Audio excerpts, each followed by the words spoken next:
All right, so welcome to Google Certified Educator Level 1 Bootcamp. This is part 1. My name is Les Moskaliuk. I am a Google Certified Trainer, Level 1 certified, Level 2 certified, as well as Google Certified Trainer. As I mentioned earlier, I'm a middle school and high school technology teacher at AUS, but my biggest passion is probably teaching teachers and helping teachers integrate technology or infusing it into their classrooms. And Google is such a phenomenal tool. I hope that you guys embrace this and make some great things happening. So the purpose of this course is for me to give you an overview of what is required of you in the Level 1 certification test. My hope is as a trainer that you go through this process and you get Level 1 certified. It is great to have those micro badges. Even more so now as COVID has happened, it's completely changed learning or the way we teach. And you know, last year at the beginning of the school year, your principals may have asked, how well do you integrate technology into your lessons? And you know, you could kind of get away with saying, oh, I do this, and you know, I've used Flipgrid before, and they'd be, oh, that's awesome, you must know tech. Coming around as you know, we transition into new years, and as we get through this year, that question is going to be something that is like you have to have that skill set. It's almost mandatory now to be able to, you know, use all these amazing tools to help engage students and transform the learning that you're doing. Twitter. I don't know if you guys tweet. We're in Kuwait and nobody in Kuwait tweets. I've never been a big social media person in teaching digital citizenship to my students. You know, I'd always say I'm one who stays away from social media. I follow, I'm a creeper, but I never actually post anything. And I have to tell you that when I became a Google certified trainer, the PLN, the Professional Learning Network that came with that has completely it was mind blowing to me. I literally, and my wife hates me right now because I'm in front of my computer probably 2 or 3 hours a day, just learning from all these different trainers around the world and Google innovators and Flipgrid people and Edpuzzle and all these different people who are just, you know, sharing this wealth of knowledge. And I got to tell you, 90% of all this information is coming from Twitter. It's choosing certain hashtags and then following them, and then all of a sudden, just boom, everything shows up for you. So if you don't have Twitter, one of the assignments that I'm giving you is to take a selfie of yourself with the trainer class. That'll help. And throw some hashtags in there. One of them is Grow with Google. Another one is Google EDU and G Suite. And if you happen to hashtag me, that little ed tech guy, if you meet me, I'm only about like 3 apples high. So I went with the little ed tech guy. And my Twitter handle is @LesMoskaliuk. And again, I'm encouraging you to get on Twitter. It is, I mean, again, it'll blow your mind of the amount of free PD that's available to you. So for this course, I've set it up for 2 days. I'm hoping we can get through on 2 days. If we need 3 days and you guys are open to 3 days, we can go through it. Take care of yourself, have a coffee, get yourself comfortable. If you need to leave, then please do so. Don't feel obligated. Please mute your mic. Ironically, I got a message yesterday saying, hey, we were videotaping a session with this really great presenter, and all of a sudden a parent and some kids started screaming in the background. And that happens. That's totally fine. But I mean, it's the world we're living in right now. But I'm more so just saying, just out of the norms, if we have open mic, a lot of questions start coming, and it usually detracts from the learning that we're trying to do. I will ask, some of you have your screens muted, to turn your screens on. We're moving into 2020 and the 2020-21 school year, and I guarantee you that most of the stuff that you're going to have to do is virtual. So you need to get comfortable with seeing yourself on the screen. And I know a lot of conversations, and I'm going to get on a touchy subject, especially here in the Middle East, is a lot of teachers might say, I don't want people to see my home. I don't want people to, see what I'm all about. And that's where when you start doing your virtual learning, you need to find that quiet space, that space that allows you those opportunities. But you need to really get comfortable. It's really hard to look at yourself and to watch yourself after you've made a couple of videos. But you get away from it, and the more comfortable you get with it, the better you're going to be. So if you leave your videos on, again, not everybody's going to be scrolling through the chats to see who's there, but at least it'll give you that sense of comfort. I'm going to just exit out here for a second because we have a few people who are trying to join, and let me add them.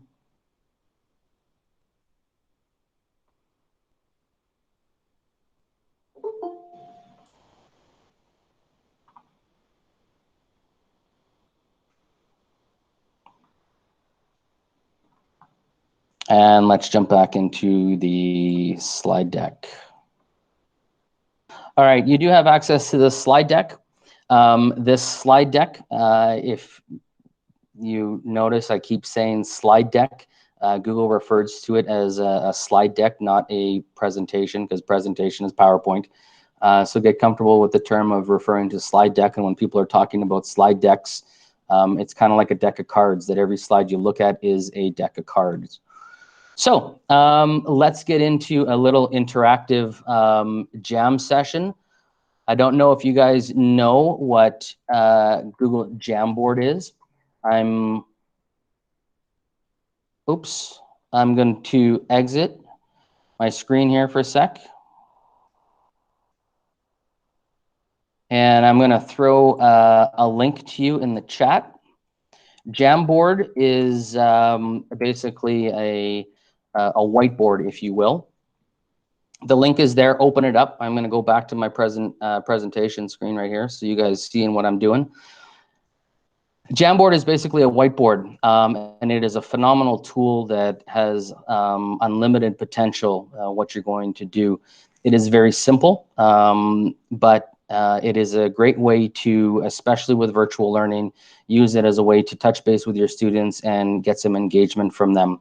One word of caution: unlike a Google Doc where you can see what people or who's posted what, it always shows up anonymously. So you need to set norms with your classes and your students or your adults of what you expect from them. So on the first slide deck or the first Jamboard frame, if you look here on the left-hand side, you'll see some tools. Someone's deleted mine. You'll see some tools, and one of them is a sticky note. And all I'm asking you to do is click on a sticky note. Please just write your name. There is no return line, so I'm just going to put AUS. And then, if you don't mind, please put your Twitter handle. Hopefully, some of you, when you're done this session, will join Twitter. And as you see, they all populate. You can just click the star or the select button, and I can double click on mine and go again and change it. Oops. And I can just go here and do a simple rotate, go from there.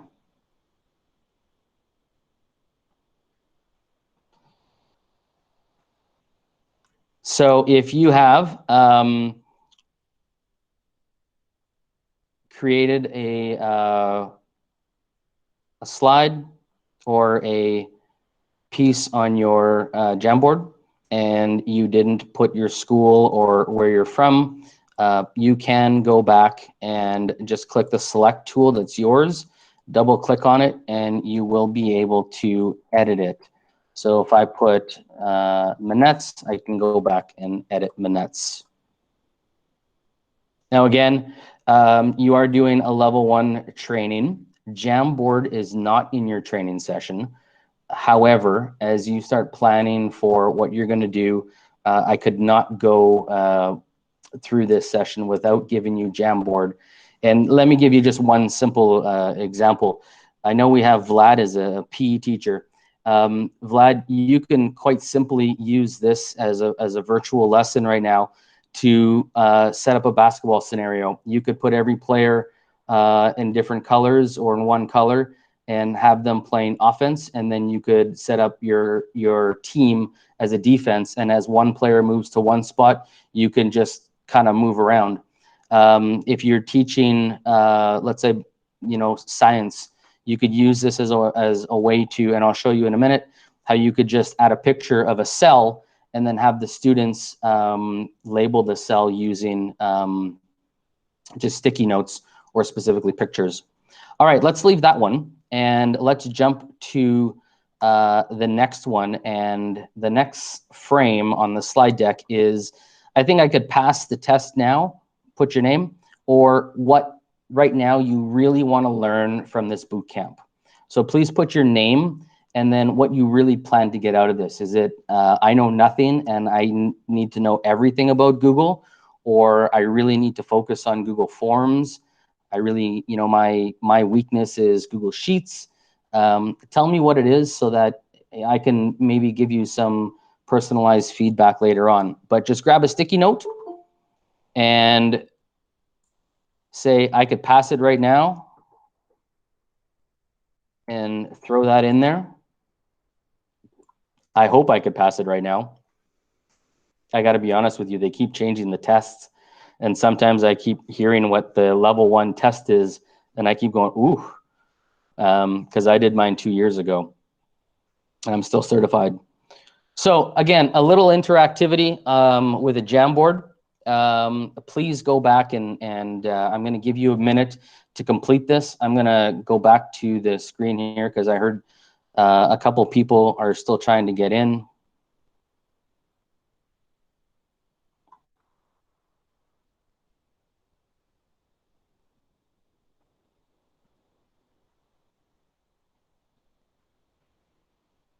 I was hoping for a little better audience participation here. Thanks, Mike. There we go.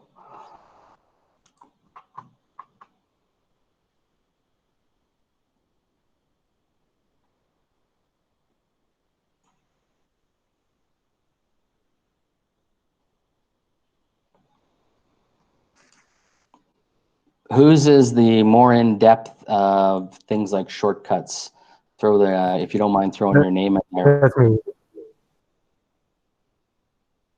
All right, thank you, Vlad.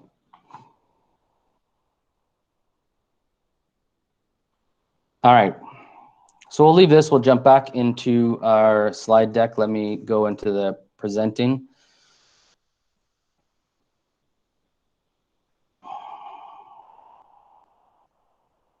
And talk about the test.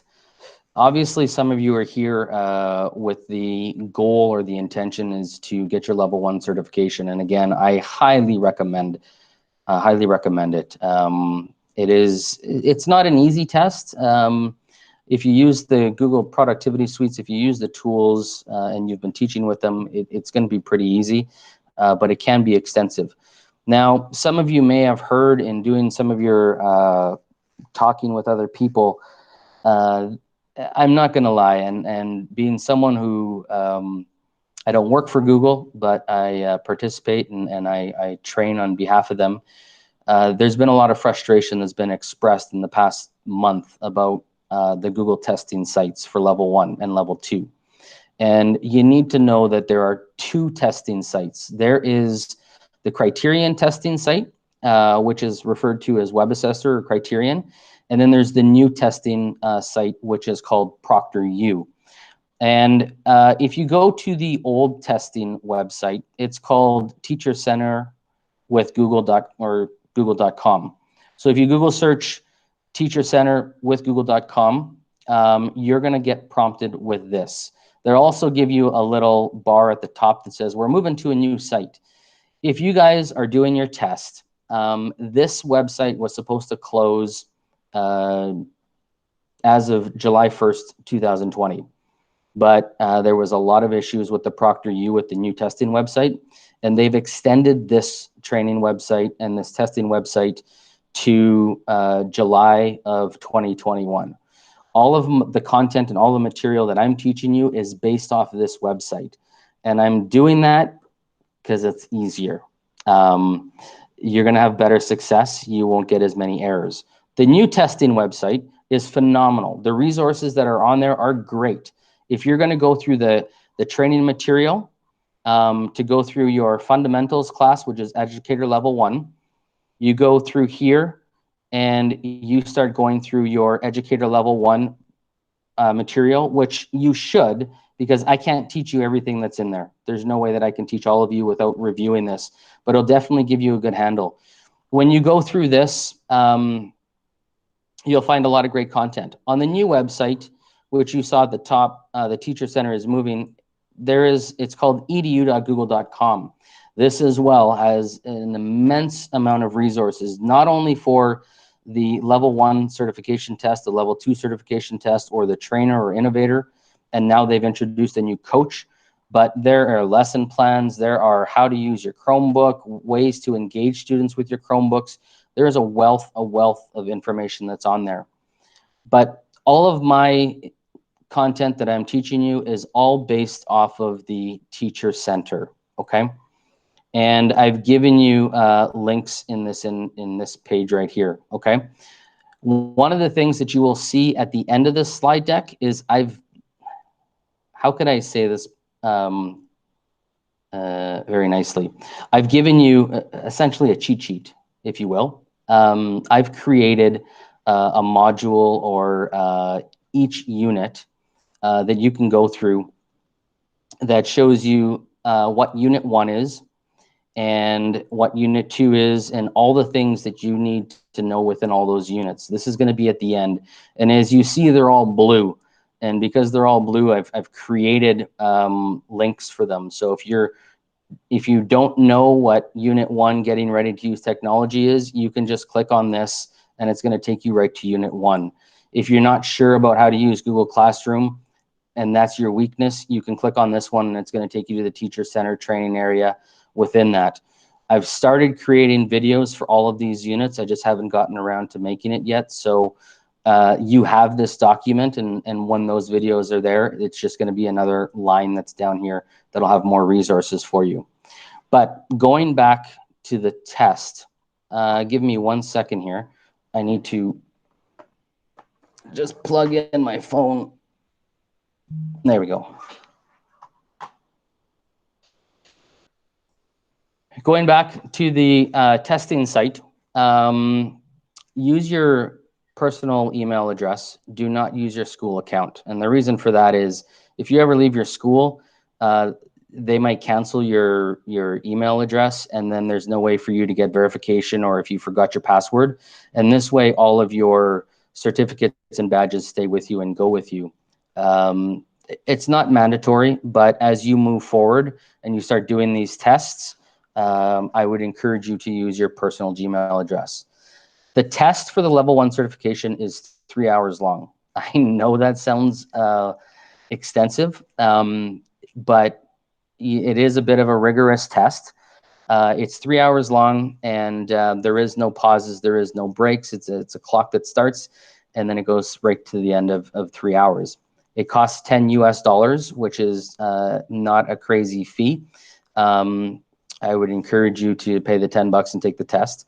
You do need a pass rate of 80%. Unfortunately, they don't tell you the mistakes that you made or the questions you got wrong. They just give you, like a MAPS test does, they'll just give you an overview of your weakness, and they might say in Unit 3 you need to do better, or in Google Sheets you need to do better, but they don't actually tell you what you did right or wrong. You just have to go back and study. There is a webcam that will take your picture on both platforms. They're not sitting there, there's no guy that's watching you or creeping on you, but they do use artificial intelligence to make sure that it's you and that it's not somebody new that's coming into taking the test for you. So you need to have that in there. I have heard rumors that people have grabbed their mobile phones and they've taken their mobile phones like this and they've taken a picture of us or of the screen so that they can, record the questions. And when you sign up for your test, you're also agreeing to an NDA, which is a non-disclosure agreement, to say you're not going to share what the questions are. So I'm providing you a kind of a guideline of what's going to be on the test, but I can't tell you specifically what's there. You can use any resource that's available to you. So my suggestion would be have multiple tabs open, have another computer that's sitting beside you that you can use, searches for.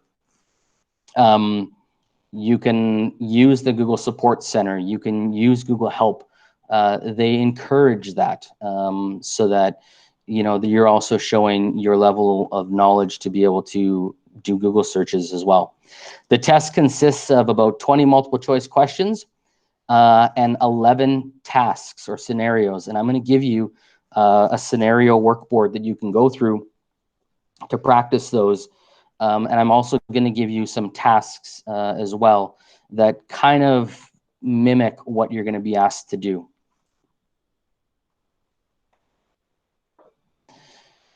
If you don't pass, you got to wait 14 days. If you don't pass it again, you got to wait 60 days. And if you don't pass it again, you got to wait an entire year. Unfortunately, if you fail the test, you got to pay the $10 every time. And your certification is good for 3 years from the day that you got it. And this may happen to you, so I put it in there that if you happen to have an error on your test when you are taking the test, you might get right to the end of the test, you finish all your tasks, you press the submit button, and all of a sudden your screen just kind of goes blank and you're like, what happens? And then you haven't heard anything. You can fill in the contact support and Google will go back and check your tests. I will tell you this right now. If you took the test 3 months ago, you would have found out your results probably within 10 minutes. There is so many people in the world that are taking this test right now that it's upwards of anywhere from 2 days to 2 weeks, because it's rampant. If you're on the Facebook, Google certification websites or their groups, you literally, it's all you see is people are taking their test. It's nonstop. But it will take a little bit of time for you to get your results. Exam tips. You know this. You got this. You'll be fine. My recommendation is if you have split screens, if you have 2 monitors, have a split screen so you can have another separate window open. Lock yourself in a room that you can be undisturbed for 3 hours. And if you know anything about Kuwait, our internet is somewhat sketchy. If you're back home in Canada or the US or anywhere else in the world, and you know that there's going to be a big storm coming, maybe hold off on your test. Because if you're halfway through the test and the power goes out, it just keeps running. It doesn't recognize that you had a power outage and that you lost connection. You just end up losing that time. And one thing that's really important, if you don't know, is how to pin a tab. If you have never pinned a tab before, this is so that you don't accidentally close tabs. If you look on my screen, you'll see a whole bunch of little tabs that are just like a file folder. And then you see tabs that are fully wide open and have the X button.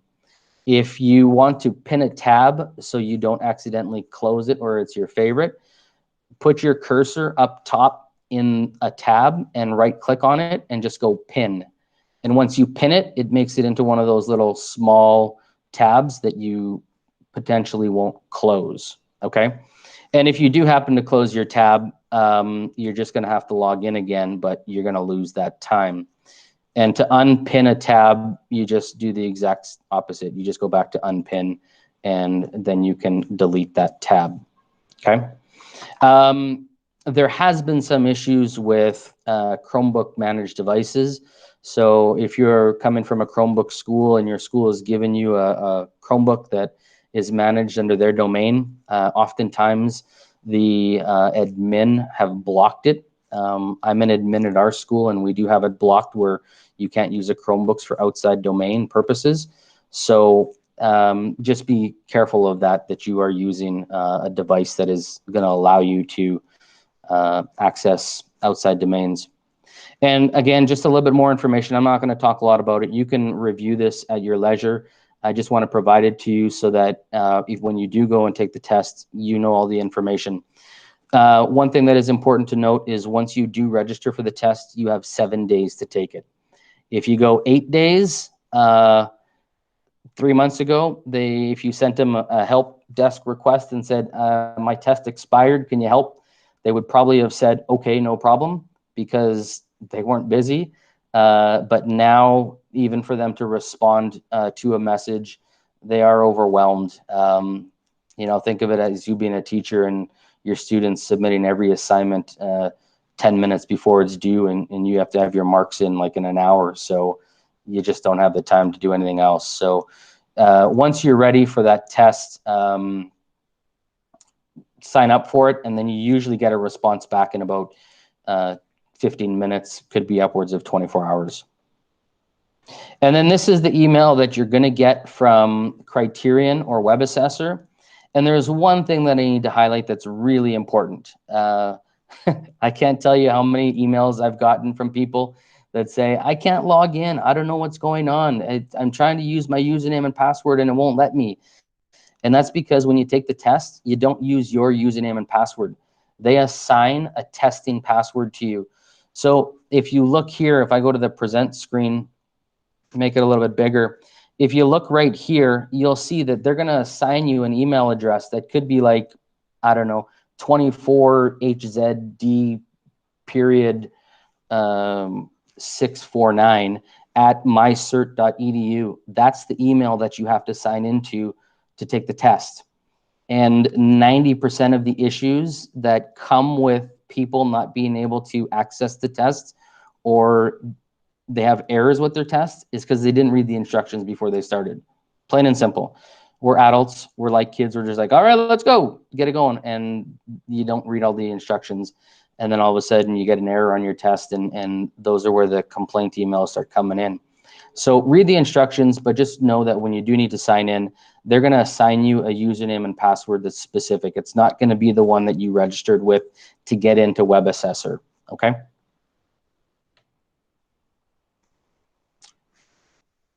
All right, let me just do a quick little check-in here with you guys. Go back to Google Meets so I can see the screens. How's everybody doing already so far? We good? Thumbs up? Thumbs down? All right, good. Okay, so let's dive into it. I'm screen sharing, and you can have this slide deck open in the background. I'm not going to, because it's going to be impossible for you guys to jump back and forth or see what I'm doing. So I'm just going to quickly go through some of these. Again, this may be some very generic, some very basic information to you. And if that is the case, my suggestion would be to, scroll down farther into the slide deck that I've shared with you. And you can see that on slide 15, I've given you the learning resources. So if you click on one of these pages, it'll give you the learning resources of everything that you need to know. As well, I've also given you some tasks. So as we get to this first one, which is Google Drive, there's two things to make note of. There's a highlighted or a hyperlink right here under Google Drive. So if you click on Google Drive, it's going to take you to the support desk, which is going to give you information about accessing and how to use Google Drive. You'll also see right here that I've given you a task under the Google Drive icon. If we click on this one and we open up the shared document, this is essentially what a task is like in the test. They're going to give you a fake username and password. They're going to create a mock user for you, and they're going to tell you to do certain things. So with Google Drive, it may be create a folder, call it this folder. You need to color the folder this way. You need to share it with these 5 people, and they're going to give you that information within there. And they might tell you that you need to email something, and et cetera, et cetera. So as we go through this, if you're like, meh, I know Google Drive inside and out, no problem. Again, I don't want to bore you, but it'll give you the opportunity to go through this, have a look and see what the scenarios are like, and you can start getting that information. The presentation, I see, Rana, you just asked that. I shared that in the first email as well as the second email. Thank you, Jenna, for that. All right, so let's have a look at Google Drive. So for those of you who are still a little bit new to Google, there's a few ways to open up the productivity tools, and I refer to them as productivity tools because that's what Google refers to them as. They're not just specifically tools, but they are tools that allow you to get things done. Did my camera die on you guys? I see my face is a still image, or is just the internet block? Oh no, there we go. Sorry. So productivity tools, and there's multiple ways to access them. My favorite way of accessing any of the tools is typing them in the search bar. I say search bar, but in Google on your test, it's not called a search bar. It's called the Omnibox, okay? Omnibox, we'll talk about that when we discuss Google Chrome. But I love just typing in Drive. And once you type in drive.google.com once, it's going to be cached in your memory, and away you go. It opens it up. Again, if you just look at my screen, as soon as I started typing Drive, it automatically prompted me to Google Drive. And that is one way that you can access one of the productivity tools. You can also click on what people often refer to as the waffle. And that right here is these 3 little or 9 little squares. If you click on the waffle icon, it's going to give you a whole bunch of the productivity tools as well that are right in there. And depending on how you have your Chrome browser set up, you're also going to have the waffle over here, which is your apps button, which will also give you some of these tools, but it will also give you the apps that you may have installed. So if you've installed, let's say, a Brain Pop app or a Google Earth add-on, etc., that's an app, it'll show up here in your apps. But the easiest way and the fastest way for you guys is just to type in the beginning of Drive, and it's going to access Google Drive. So what you will see is your quick access. These are the files that you've most recently used. It's also going to have folders that you created, and then all of your files are going to populate down here. You'll see that there is not a lot in this, and that is because about 5 days ago, after 3 months of waiting, I finally got my own little Google EDU domain, which has been approved by Google. So I literally just dumped stuff in there last week. But this is your quick access. These are going to be the latest, most recent files that you've opened. This is a tile menu, and this is the top result. Oops. This is the tile menu, and if you go into your Twitter chats, you will always find that people have the debate. Are you a tile menu or are you a list menu? Or are you a grid view or are you a list view? And I personally am a list view person. I'm not a grid view person, but each to their own. But this is how you would select the two. If you want to create folders or upload folders, you click the new button, and the new button also allows you to create new Google Docs, Google Forms, drawings, Jamboards, scripts, all of that. But focusing specifically on this one, we're just looking at your folders. Create a folder is the same as you would in Microsoft or just on your PC. I'm just going to call this a test folder. Click the create button. Having this highlighted, there is some menu options, and this is kind of a trick that I use when I'm labeling my Google Drive. I'll be honest with you, is a mess. I'm a Google trainer, but if you open up my Google Drive, you would be completely lost. I'm lost when I open it. And that's just because I know how to use the search tool within my Google Drive very well, but it's absolute chaos. But I would highly recommend that you figure out a way to organize your Google Drive that allows you to access things. One of the ways you can do that is once you've created a folder, you can right click on it. It gives you the ability to change a color so that you at least have things that are highlighted. So you may have your red as like, your most pressing or whatever it may be. Another way when you highlight your folders is as you start working, and most of you already know this, you probably have like 100 folders that are listed, and you have one that, maybe you title as 2020, 2021, but that gets populated halfway down the screen or halfway down your folders menu.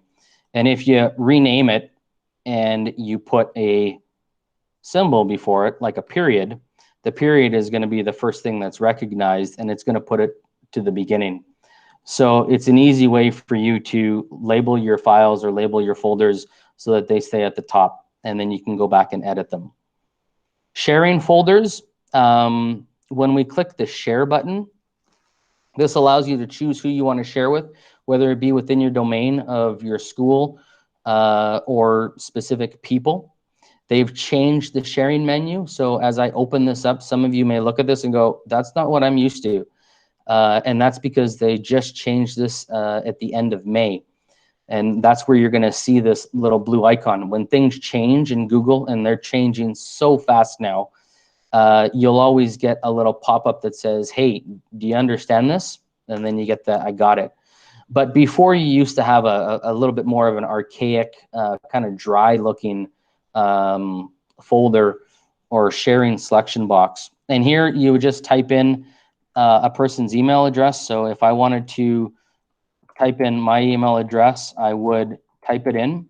And as you notice right now, nothing is being populated because I haven't sent an email to myself from this account or anything else. People who are listed within your directory that you've emailed or that you've shared documents with, as soon as you type them in, or if you're within your school domain, they'll automatically populate. If it's a Google domain or if it's a Gmail address, Google will automatically connect to their server and say, hey, is it this person? And I'm going, yes. So it allows you to share with that person. You can choose that person to be either an editor, and as an editor, it gives them the ability to edit and have full control of your documents, or as a viewer. So the documents that I shared with you guys, you are viewers, and you have the ability to have a look at them, but you also have the ability to, and I'll show you in a minute once we get to a Google Doc, but you have the ability to make a copy of that document, okay? But be cautious, knowing that you're sharing either as a viewer or an editor. I know in my school, I often, at the beginning of this school year, we had teachers who were sharing files, and then they were coming back saying, why is all my files changing? It's because you shared it to students as an editor, and they have the ability to edit that document. So just be aware of what properties you're setting for the sharing. When you send an email, or when you click this button, it's going to notify the person. So it's going to send either it's going to send an email to them to whatever email address you placed in the sharing folder. So this is if you want to share it with a specific person. I'm going to click cancel. Down here allows you to share it either within your domain or outside your domain. So if you see right now, it says restricted to only the people that I choose up here, or it says change it, and I'm going to go change. And right now it says anyone at the little ed tech guide domain. So right now within my world, but if I was at AUS or if I was at your school, it would be within your Google domain. So if you want to share with parents, and parents have a Hotmail account because they're from 1980 or 1990s, you want to share outside the domain, this is where you would choose this little button right here and go anyone with the link. So restricted means only the people you specifically set or who you shared with and you've added their names. that little ed tech guy is my domain, so it'd be your school domain. So maybe you just want to share it within the school, only for students, teachers, staff, management, things like that, or anyone with the link. So for you, the files that you're receiving, I shared with you as long as you have the link, you can access this document. So right now I've shared this document, or I've shared this test folder with you. If I was to go copy link and then I just paste that into an email or paste that into a Google Meet or whatever it may be, however you share that information, away you go. Okay, whether it be in Google Classroom or a Blogger site, that's how people can have access to it. Okay, but again, it's important to note what these three are. Okay, restricted means you're only sharing it with the people that you specifically choose. The domain, the second one, is the domain that you're under, your school. And the third one is going to be anybody. So as long as they have the link, it's wide open. They've taken away you can search for it on the internet. There used to be a link before where it was wide open that you could search for things and find it. They've taken that away, and now somebody has to specifically have the link to connect to it. Okay.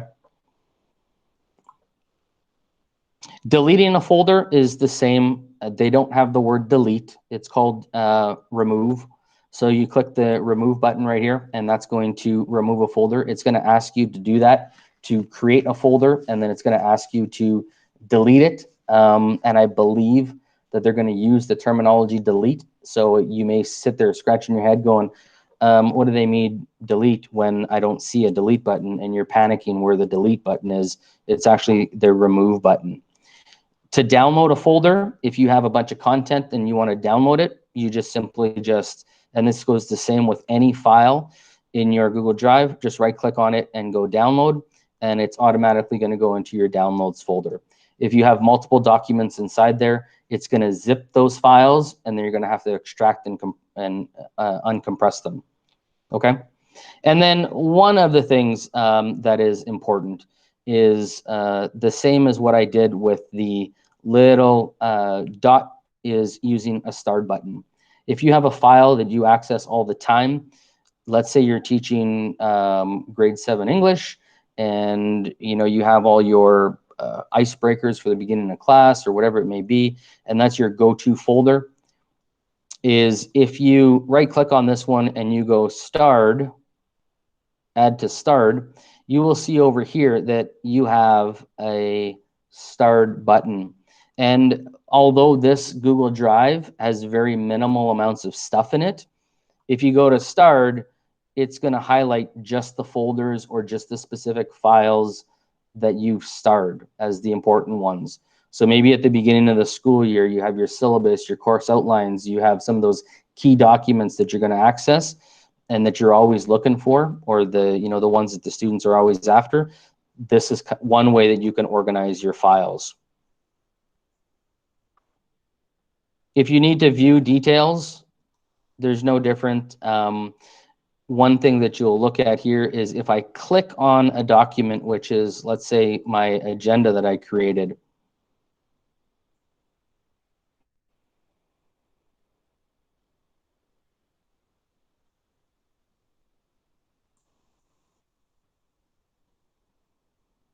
Oops.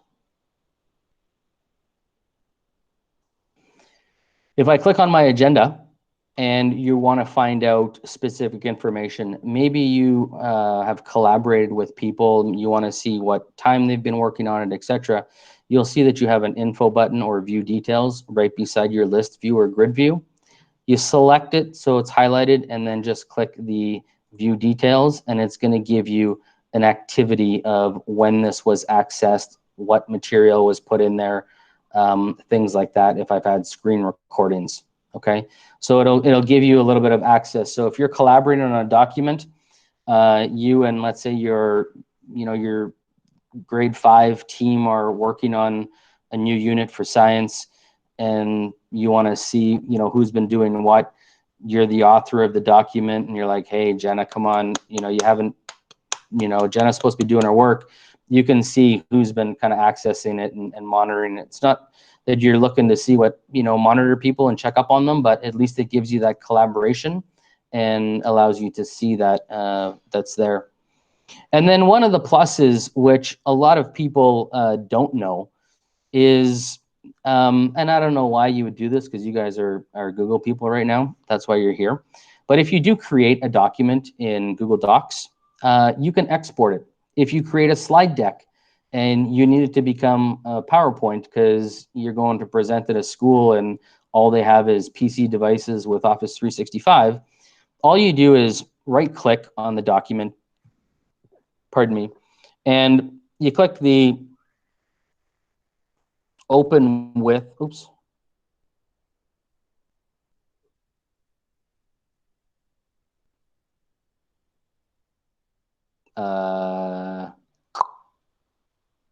Huh. All right. So that is going to be a little oops in my part right now. I'm going to show you guys that one, but there is, and maybe it's because I don't have it turned on in my domain. I'm going to have to check my admin settings, but there often is a little link that is inside here that allows you to export. Oh, never mind. My apologies. You can do it that way if it's turned on in your admin settings. But here, if I go to the Google document or the Google slide deck, when I've opened this up here for my quick agenda, I can click on File and go download, and it allows me to download it as a Word document, a PDF, or an EPUB. So you can send out virtual books, etc. That's going to be the same within Google Slides and all the other productivity tools. I just don't have it turned on my admin control right now. Offline access, this is important for you to note, especially for next year as we move forward to teach your students. If you're in a Google school and the people are using Google products, internet connectivity is probably the biggest concern right now for virtual learning across the world. Students have access, students don't have access. We're in Kuwait, we're in a very wealthy country. If you're at AUS, we got some really wealthy students and prominent families. But if you go down the road to another school, they might not be so prominent and they might not have full high-speed fiber optic internet. So you want to be able to inform your students that they have the ability to work offline with their Google Drive.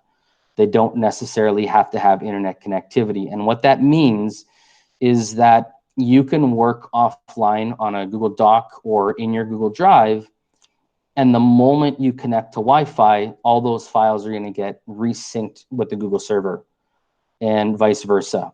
And this is important, and it's a very easy thing to do. You just have to make note of it. Is if you click on the settings bar in your Drive, and I would encourage you right now to open up your Google Drive on your computer so that this gets ingrained inside you. Click on the settings, the little gearbox, and it's going to open up settings. When you click on settings, it's going to open up the settings for your Google Drive. And you'll see right here that you have this one that says offline. And you need to get this checked off. It'll say create or open or edit your documents, your sheets, and your slides offline. So for your students, you want to encourage that if they have their own devices at home, you want to give that quick little lesson to say, hey, you can do this, online. I would encourage you to make a little screencast video, post that to your Google Classroom so that you can say, no, I showed you how to do it. So you're covering yourself at the same time, but also your IT administrator within your school can set this property. But most students aren't necessarily using a school managed device. They may be using their own device. We are a Chromebook school. Every kid has a Chromebook, but they get home and they close their Chromebook and they open up their MacBook Pro. So again, they're still accessing their files. You want to make sure that they have offline access. There's another setting in here that's really cool that is important, and that is convert uploads You may be coming from a Office 365 school where everything you did is in Microsoft, and you're like, oh, what am I going to do? I'm going to a Google school. I don't know Google. Everything I have is in Microsoft. Everything is a Word document or PowerPoints. What do I do? Fine, no problem. All you need to do is just have this button checked off where it says convert the file. And Google Docs is awesome. It'll take a PDF file. It'll take a Google or a Word doc. It'll take a PowerPoint and it'll convert it. You need to know that obviously the formatting might not stay perfect, but you're going to maintain at least most of the text, and it's going to save you most of the work so you don't have to go through and do all of that again. Okay. So these two links or these two little buttons here in your Google Drive, those are kind of keys. Make notes of those ones. Okay. They're not on the test, but they're just things that are really beneficial to you as an educator. And if I go back to the slide deck, you will see on the task menu, as I've just explained to you some of the things that we've talked about. Dina, I noticed you've asked for, are we going to receive a certificate of attendance at the end when you complete a survey? Yes, you will. Okay. Again, so here's basically a scenario that I've given you on the level 1 test. You may have multiple choice questions.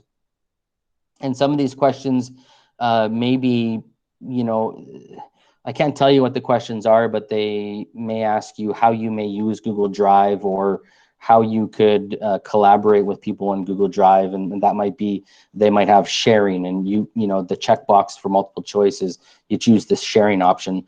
But again, there's going to be a scenario, and this is a mock scenario. Okay. If we were in a, normally this wouldn't be two-hour sessions. This would be, let's say, a full day Friday or Saturday session. When I did this first class, I was in it for a 10-hour day and paid $300 to take a session. But I would have opened up a Google Classroom and had you guys do these tests or these tasks. I encourage you, I implore you to take the time, if you're serious about Google, and as you're moving to a school and you want to get better, go through the tasks. If you can do these tasks, you're most likely going to be able to pass the Google One test. Okay. Don't have, or don't worry about what we call as trainers the imposter syndrome.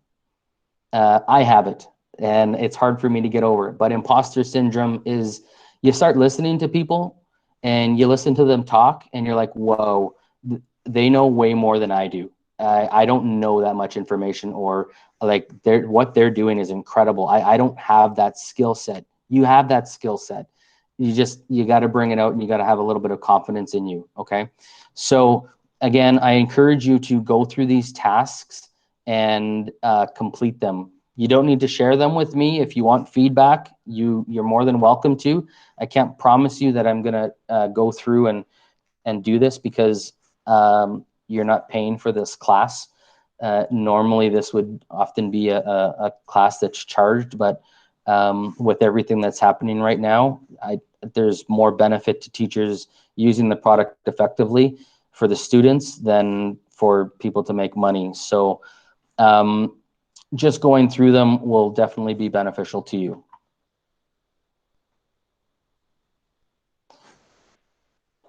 All right, jumping into Google Docs. A lot of people, you know, I'm a Google person, and at the same time, I love Microsoft as well. And people will say, well, you can't do as much with Google Docs as you can with Microsoft. And you know, if you're a diehard Microsoft person, you'll always knock on Google and say it's not good enough. Microsoft is way better. And there's method to the madness in this one. If you're familiar with Google Sites, the biggest complaint when people use Google Sites is there's no functionality to it. I'm so limited to what I can do. And it's the same with Google Docs. They're like, oh, there's only so much I can do. And in Google Slides, people say the same thing. I can't do this. I can't do that. I can't pre-rehearse my timings as I can in PowerPoint and push it out as a movie. But Google did that on purpose. What is the purpose of using these productivity tools? What is the purpose? Is it to have all those bells and whistles and overburden students with having to create these phenomenal presentations or these amazing websites? Or is it about sharing the content and collaborating and using it in a simplified form? So Google's kind of simplified things, but left the functionality there, so the students are getting the most out of it without having to know so much. And that's the great thing about using Google Docs. So in the test, there's not a lot to knowing Google Docs, so we're going to go through it relatively quickly. How are we for time? It's 7:30. Okay. Google Docs. Again, going to Google Docs is quite simple. It's just a matter of typing in your Omnibox, oops, Docs. Now, if you're paying attention to my screen, you will notice that it says docs.new, and I love this about Google, okay? A 1 click or 2 clicks may seem to you like it's really fast. I'm not a speed typer, but I can type faster than moving my cursor around a couple clicks and hunting for things. But what Google has done is if you type in docs.new, it's automatically going to open up a brand new Google Doc for you. It's going to go straight to an untitled doc. If you type in slides.new, it's going to do the same thing. It's going to open up a brand new Google slide deck. If you go forms.new, Google's bought those domains and it's going to open up a brand new Google form for you. So it's one way to access those documents really, really quickly is by just going in the Omnibox and just typing in docs.new. You can also, again, access that waffle board or the waffle and scrolling down here and looking for docs and clicking docs. If you're looking for a template or you're looking for a little bit of ease within the template gallery, again, here you can go and look at just some generic templates that Google's provided with you, or within your domain, you may have templates that have been added by the school. So they may say, here's the school letterhead, or if you were a student council and you wanted a generic form or a generic template that the students use for, let's say, student council, you can create a template and put it in there and submit it, and then it'll stay within your domain. You can also click the general and find a whole bunch of different templates as well, same as you would have had back with any type of word processing problem or program. So the template gallery is good. Again, students oftentimes don't have the creativity, so this is one way that you can assist them and show them how to use the template gallery. So going to a new doc, I'm going to click a blank doc. Formatting and typing into a document, I don't need to share with you guys. You'll know how to do that.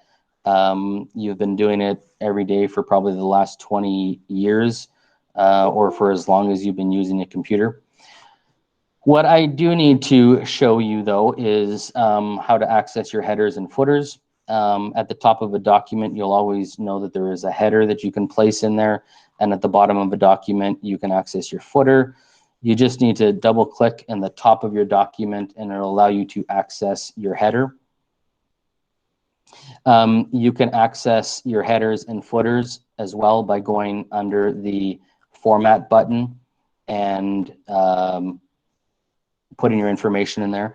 So if you notice in the agenda that I'm using, I just added my little EdTech guy LinkedIn profile as a header, and I could do that the same as I would if I was adding in. Now that I have access to my header, I could go insert and go image, upload from my computer. And this is where you may want to create, let's say, your class logo, or a class profile, whatever it may be. Again, you can do what you need to within the header. So that is accessing your header. Your footer is going to be the exact same, just double clicking at the bottom of the page. And this is where maybe in the higher levels, you may ask your students in middle school to start titling their pages and putting a header and footer, putting maybe the file name at the bottom of it, putting their name, the date, or page number, etc. But that's important to you. One of the most important features when it comes to Google Docs, and I think most of you know this, is the collaboration part of Google Docs. The ability for students to collaborate in real time is phenomenal. So sharing a document, you have this simple share button right here. You click the share button and it's going to say name it, and I'll just call this one test file. And again, it's going to say add sharing restrictions. I can change that in my bar, but I'm going to go copy this link. Oops. Restricted anyone with the link. I'll go copy link. Let me go into the right now into the chat. All of you in the chat will have this document. And I ask that you just refrain for a second. But one thing that you will notice is that everybody is anonymously going to populate as an animal. If you're within your domain, everybody's name is going to populate. That's important for you to know as a teacher, okay? So right now, because we're working outside of the domain and you're connecting not within, let's say, aus.school or your school's domain, everybody just gets populated anonymously. But within your domain, everybody's profile name and picture will show up in here, so you know who's accessing the document. Again, the best part about this is the collaborating part. And if you are opening up the document, you'll see that I am typing right now, okay? And within your level 1 certification test, you need to know how to collaborate and you need to know how to share a document. You need to know how to share it specifically with individual people. And you also need to know how to share it within your domain and outside your domain. The best part about Google Documents is the ability to annotate and to comment. So if you notice, once I select the text, I get the little plus button that shows up over here. And as I click the plus button, I can annotate and, welcome to the class, and I can go comment. What you do need to know, and this is important, is how to assign tasks to specific people. If I continued typing, and here was the document, and we were collaborating on this, or if this was me as a teacher and you as the student, I would highlight this. And if I have people and you're specifically working within your directory or in your domain within the school, if I go plus, and I've typed in my name before, but if I type in plus dot, I typed in plus, or even if I went at, okay, what it's going to do is it's going to assign this task to the specific person. And this is important. They're going to ask you that in the test, okay? If you go assign this, what it's going to do is it's automatically going to send an email to that person saying you have collaborating rights, you have editing rights to the documents, and I need you to fix this. So as teachers, in your professional learning networks, within your, let's say, faculty meetings and your department meetings, you may be collaborating on a document. and maybe you're working on a new scope and sequence for something that's coming up, and say, hey, let's work on this. This is one of those tools that's extremely powerful, and you assign it to somebody, okay? So here I'm sharing with that one person with Les. I'm giving them edit comments, and I go boom, comment. I'm sharing it outside. Oops, there we go. So in my email right now, I'm going to get an email that says, hey, I need you to access this file and fix it. And then if I'm Les Moskowitz, I could just fix the document and then check it off, and boom, say it's checked off. I would get an email, this user would get an email that says that task has been taken care of. So it's really important with the collaboration and being able to use that tool, okay? That's one of the key aspects to sharing and collaborating and using that plus tool in Google Slides, in Google Docs, in Google Sheets, most of the basic productivity tools. All right, here is a cool one that some people know and some people do not know. If you're an English teacher, this can be extremely powerful to you. And if you're not an English teacher, just using this tool can be a game changer for some of you. And that is this little button at the bottom, which is called the Explore tool. Most people have never looked at it. Most people have never seen it before unless someone's introduced it to you. And if you click on the Explore tool, it automatically opens up essentially like a Chrome browser, but super juiced up on steroids Chrome browser with the ability to recognize certain information. So if I could put in, oops.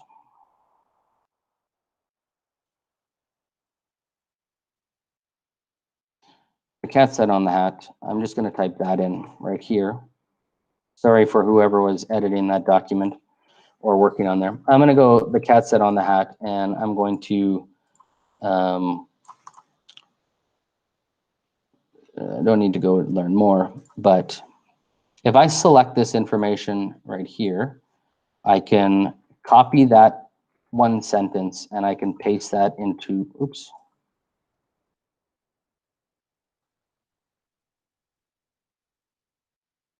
Paste that in there, and it'll prompt essentially a Google search. Okay, so here I'm instantly getting some web searches that, and this is important, are filtered as well. So they're safe searches that are going to show up and may talk specifically about it. So this person, if you look at oatridge.co.uk, created a website talking about Dr. Seuss. So it allows you to get some web searches that come from there, so that students can click on a link and find this information. If they're looking for images, you're going to find Google Images. And it's important to note that you as a teacher, not only are you teaching the students how to use the tools, but you're also teaching digital citizenship. So it's important to note that when they use this tool, and this is why this is so important, is that this is a safe search tool, which means Google is going to do their best to filter out any inappropriate images, and that every one of the images that is populated within this image search is filtered for content use to be reused. And that's important because as students want to create documents for us, the first thing they want to do is they want to, find that super awesome picture that they've found on Google Drive or Google Image Search, and then they paste it in there, but it's a copyrighted image. And then they're wondering, well, how come I can't use that? Or why did I lose grades on my rubric because I used content that wasn't filtered properly? So this is important. That you encourage students to use this tool so they're getting images that may not be exactly what they want, but it's images that they can use. And when they find an image, all they need to do is just click the plus button, and it instantly puts that image into the document for them. And you can resize the image and do whatever you need to do within formatting for that image as well, okay? Another really cool thing, this is important for English teachers, is if we do find an image search, oops, I'm going to go back to web settings. If we do go to the image search and we find information that is relevant to this. So if a student starts typing a topic about, let's say, digital citizenship and cyberbullying and the causes and effects of it, or they talk about your experiences with virtual learning while you were at home and weren't face-to-face, and the students start writing a paragraph. If they copy that information, what's going to happen is that this Explorer tool is going to, through artificial intelligence, start pulling out the key points of what they're talking about. And it's going to start listing information within here that is relevant to what they're talking about. Now, here's one of the really awesome things about it, is that if you found the cat's out on the hat, you want to start encouraging students to source their information. And you can do that by, well, maybe you're doing APA format, or you're using MLA format, or maybe you're getting the kids to use bibliography, or using one of the apps for them to source web information. But one of the cool things that Google has done to simplify students' life and teachers as well is, as I've typed this in and I've done a Google search, what you'll notice right here in these three little dots is it allows me to go select citation format. So if you're a school that's using MLA, or you're a teacher who's using APA, or you're using Chicago format, let's just go with general MLA. If you go and you put the cursor at the end of this period, you'll notice when I move my cursor over top of this link right here, that I get this little cite as a footnote. And I click this button and it instantly puts the number 1 there. And as I scroll to the bottom of the page, it's footnoted and it's sourced that information in MLA format. So you basically have done the work for the students, okay? So if a student knows the source of information of where they're getting it from, they can just paste the web address in here and then go boop and populate and put in a MLA or APA format reference of material. So again, that is phenomenal, okay? And I'm not sure if that's asked on the test. It might be on the new version, because digital citizenship, copyright, plagiarism is so important right now, especially with e-learning, that Google has been slightly modifying the test to make it a little more rigorous to save the integrity of what it means to be a level 1 Google certified teacher, okay? How is everybody so far? I'm going to go back here and tell me, are you a bit overwhelmed?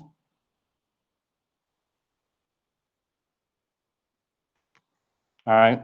Remember, we're doing this in 2 different sessions. So let's take a little bit of a brain break for a second. And let me get my cursor back. I got too many screens. I'm going to jump back to this right here. And we were using Google Docs. And let's go to the next one, which is a Jamboard, okay? And one of the really cool things is, again, having a look at this Jamboard. If we click on the Jamboard tab that you guys have, you will see that I'm on frame 2. I'm going to go to frame 3. And sweet, somebody posted already in there. Awesome, I love it. What you can do is, this is a great way to break the ice with the students, and especially even right now through virtual learning and distance learning, we're so concerned about the wellness of the students. How are you doing? Give me your feeling. And you can see that somebody posted a little GIF in there. I'm asking you to post a meme on how you're feeling right now and what